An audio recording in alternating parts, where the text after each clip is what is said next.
Hello and welcome to another update about Bitcoin. Yeah, on the Bitcoin chart, I only really want to give you an intraday update.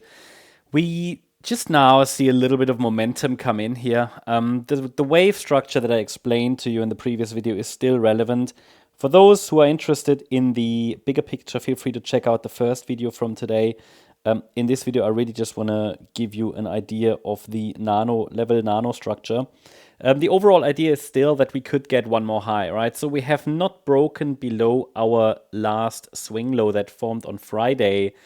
It is absolutely possible that we do this at any point. The price does not need further upside from here. It absolutely doesn't need it. We've reached all the targets, but as I explained, on the nano level, one more high seems likely in this wave 5.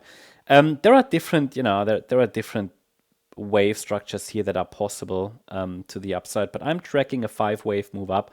And from the B wave low that formed pretty much a week ago, I can identify a 5-wave move up already, which would be the C wave. So wave 1, wave 2, wave 3, wave 4, wave 5, right?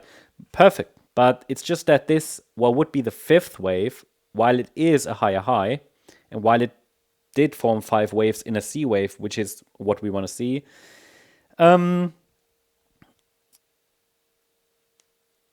it's what would be the 5th wave is only a 3-wave move. So you see that if we zoom in, it's an A, B, C structure. So far, it's a 3-wave move. I mean, I've labeled it 1, 2, 3. Okay, is this the 4? Maybe. So that's, the white count remains the preferred option. That doesn't mean we have to go any higher. I mean, really, we talk about the 15-minute chart here. So then the question is, when would we have a first indication that the top is in? And that would be a break below the Friday low. As a reminder, that's at $92,900. But as long as we're holding that, watching for higher. The next upside level to watch is at $96,450. This is the 178.6 FIB extension, next one. And yeah, I would actually prefer the price to get there. At least, I'd say, as long as this Friday low is holding. Now, to be fair, this internal 4th wave is very, very deep already. So what we want is, ideally, that this one holds. Do I expect the 5th wave on Saturday, Sunday? The tricky one. I mean, not really. Not really. I mean, I don't necessarily expect an upside breakout from here on a Saturday, Sunday. So we might just see more sideways action. Some people asked me about this 4th wave here. Yellow. What does it mean? Didn't the wave 4 finish already on Thursday? Well, that's the thesis, right? But I told you in the previous video, it is possible because this is only a 3-wave move up. If we come down, then we might explore the idea that the wave 4 that presumably bottomed on Thursday is actually still unfolding. Now, the problem with that is that would only be an alternative. I've labeled that alternative because this is really too, I would say, extended. I mean, look at the structure. Compare that with the wave 2. It would just be very, very protracted.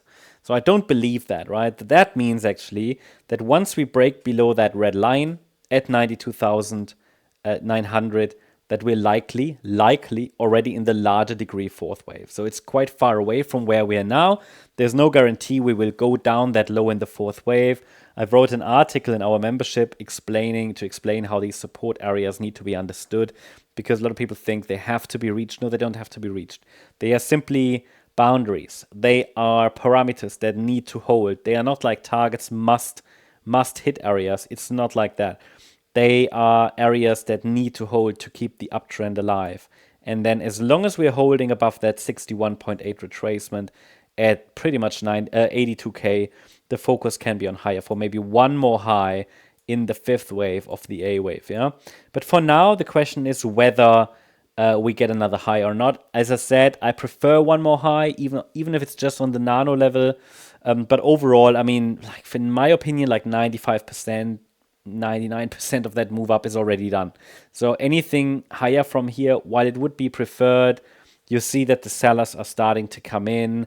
The move to the upside is getting weaker, right?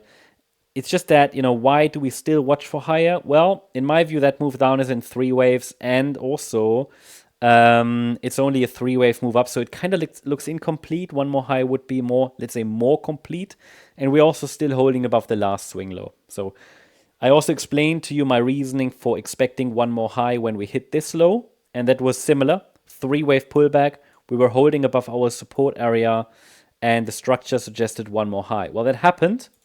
But then again, this is now even on a different level, on a different wave degree, zoomed in even further. So situation unchanged, interesting upside momentum just now, but nothing major. So still, we keep an open mind, and I'd like to see actually that one more high.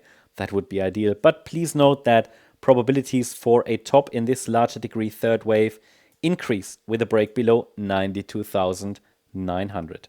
That's the update on Bitcoin. I hope you liked the update. If you did, please hit the like button, leave a comment, and subscribe. And if you really like the content, then please check out the channel membership. Also, make sure that you follow us on Instagram and Twitter for additional content. You'll find a link to those in the description. Thank you very much. Bye-bye.